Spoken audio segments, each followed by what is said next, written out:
I'm Glad My Mum Died. That's the title of the now famous book by Jeanette McCurdy, which details her life growing up as a child actor. Although growing up may be a stretch, because some would argue that Jeanette never got the chance. She was propelled into the spotlight at age 3, and instead of reminiscing of a normal childhood, her earliest memories were working as a pawn for the unforgiving business of Hollywood. Jeanette's story is not out of the ordinary.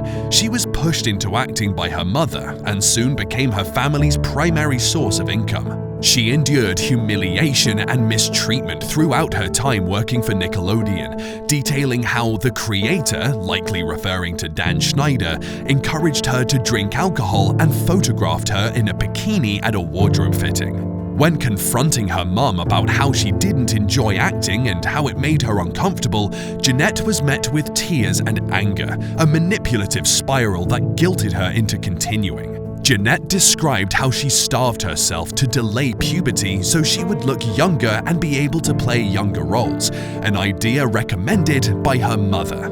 Unsurprisingly, she quickly developed eating disorders. On set, she was constantly on edge, terrified of stepping out of line or failing to please the producers, resulting in a perpetual state of anxiety and depression. When Jeanette finally left acting in adulthood, she was spit out as a shell of her former self, partaking in substance abuse that had begun at the peak of her career, and was offered $300,000 to never speak publicly about her experiences.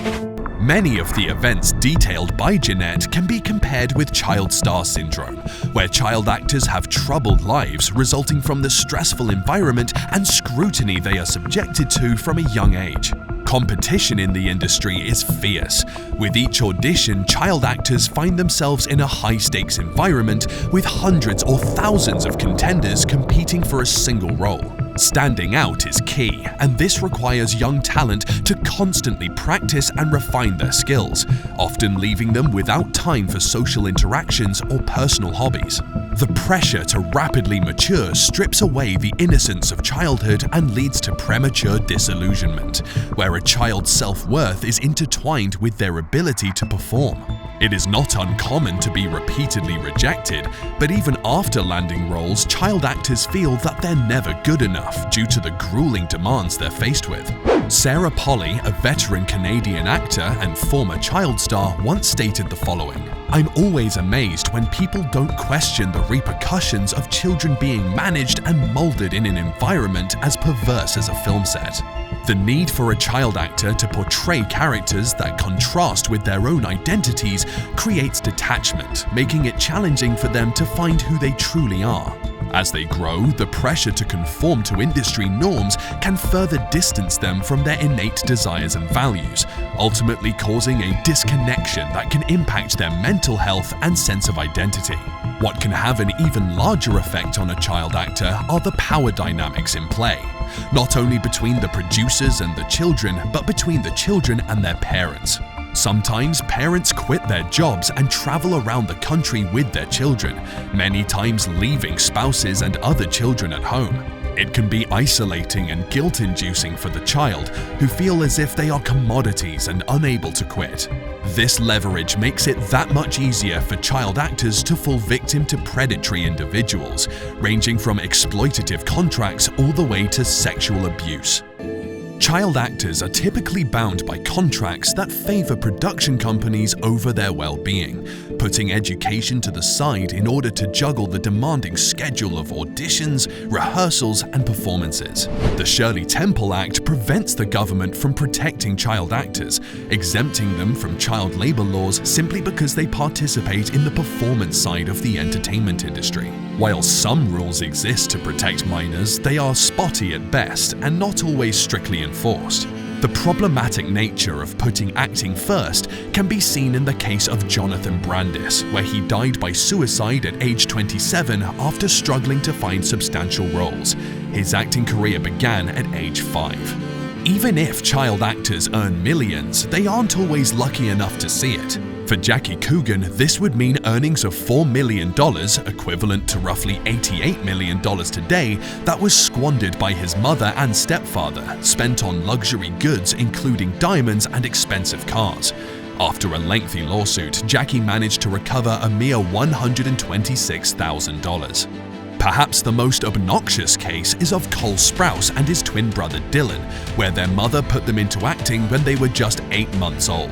By the time their father was given forced custody when the boys were 10, their mother had spent every last penny they earned. As bad as the financial side of things goes, the physical abuse is even more concerning. Corey Feldman notably released a film in 2020 that showcased the allegations that he and Corey Haim, who died in 2010, were abused as children by several men in Hollywood. He named actor Charlie Sheen, registered sex offender Marty Weiss, convicted child molester John Grissom, and Alfie Hoffman. On top of the alleged sexual abuse, his parents reportedly stole his $1 million in earnings by the time he was just 15 years old. Corey became addicted to drugs and alcohol from a young age, which started as a result of abuse from his mother and sexual abuse while in the film industry. There's countless examples of explicit sexual abuse, but some are more subtle, like when Alexa Nicholas claimed Dan Schneider demanded to participate in each one of her costume fittings when she was just 12 years old, or when Dan hosted unsupervised pool parties with child actors where they were allegedly encouraged to wear revealing bathing suits to impress the executives, or when Dan would reportedly pay child actors extra money to take photos of their feet. Maybe not so subtle after all. In the case of Judy Garland from The Wizard of Oz, physical abuse began with her own family. At age 10, Judy's mother force-fed her stimulants to keep her awake, followed by sleeping pills when she wasn't needed on the set. She was subjected to involuntary starvation for the film, where she consumed merely diet pills, chicken soup, and black coffee to keep her looking as young as possible. Judy was sexually assaulted throughout the creation of the film by studio executives and even repeatedly groped by male actors publicly on set, all of which were sanctioned by her mother.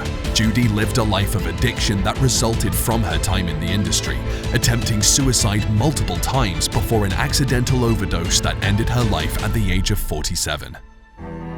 Fame wasn't in the books for Bobby Driscoll, a boy with a rough childhood that was viciously beaten by his father from a very young age. But at 5 years old, Bobby's barber noted that he had the look for acting and got him an audition that kick-started his career, where he would star in some of Walt Disney's most famous films of the era. However, his career took a turn for the worse when puberty-induced acne prompted Disney to sever its contract with him. He returned to school and didn't fit in, turning to drugs such as heroin to cope. As an adult, Bobby would look for someone to publish a book about his experience with sexual abuse at Disney, but was met with rejection. At age 31, Bobby's lifeless body was found in an abandoned apartment with 2 empty bottles of beer nearby. It was determined that he died from heart failure caused by frequent drug use. The child acting industry is a mess, and sadly our favorite movies and shows are likely participants in one way or another. An excerpt from Psychology Today states that former child actors are at significantly higher risk of becoming drug or alcohol abusers. Other forms of abuse are clearly an issue as well, and according to the National Institutes of Health, victims of child abuse are at increased risk of taking their own lives. And when considering that the most common diagnosis for child actors is PTSD, it should be a blaring warning that the same disorder developed in combat veterans is so prevalent for these children. It seems that the tragic tale of a once glamorous child star is always hitting the news, revealing the truth behind an industry that truly breaks people. What's most revolting is when you imagine how many victims are simply too scared to speak of what they endured. There are some more episodes on the screen that I think you'll enjoy. Thanks for watching, and I'll see you in the next one.